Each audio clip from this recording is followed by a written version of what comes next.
while you were in high school too, you've talked about an after-school job that you enjoyed. Well,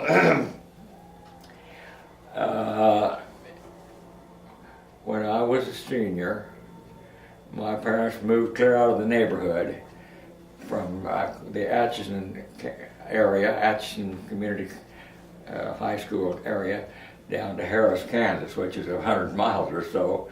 And so I spent the last 3 or 4 months back there at home, and I rented an apartment. And I got a job in a little sandwich shop. It was the only one little place in that small town where it was a kind of a place for high school kids to loaf. And so I worked in that every evening and sold candy bars and hamburgers and cigarettes and whatever they had to sell. And well, I enjoyed it. It was just kind of a loafer's place.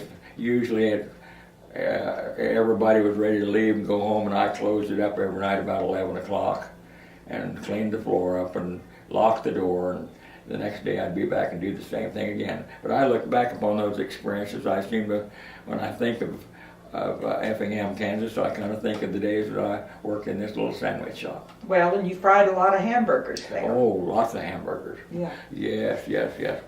Then of course, the boss liked me well enough, or at least I was efficient enough, that when they had the county fair, which they held in that little town every year, he asked me to come up and work those couple of 3 days. And we fried 150 dozen hamburgers one day. I'll swear. And what about the chili that you had there? Well, we had chili, but the chili story that I have is just a wee bit different. This was when I was at Valley Falls. Oh, I was mixed up. But and most of the eating establishments, restaurants, had a big paper cardinal cutout stuck in their window with a sign that said "Redbird Chili served here." And there was an outfit in Topeka that would sell this brick chili to the restaurant. In other words, it was a solid cake when it was cold that had the suet, or that's the beef fat, and the meat and the chili flavoring and everything in it. And the proprietor could heat that and add beans, which most of them did. And we enjoyed that. In fact, I ate a lot of chili. And suddenly, Redbird chili disappeared.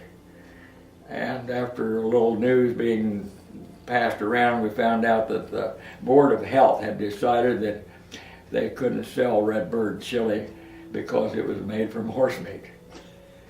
And at that time I thought, well, I enjoyed it. I think probably up to now I had eaten a horse and a half or so. It was good.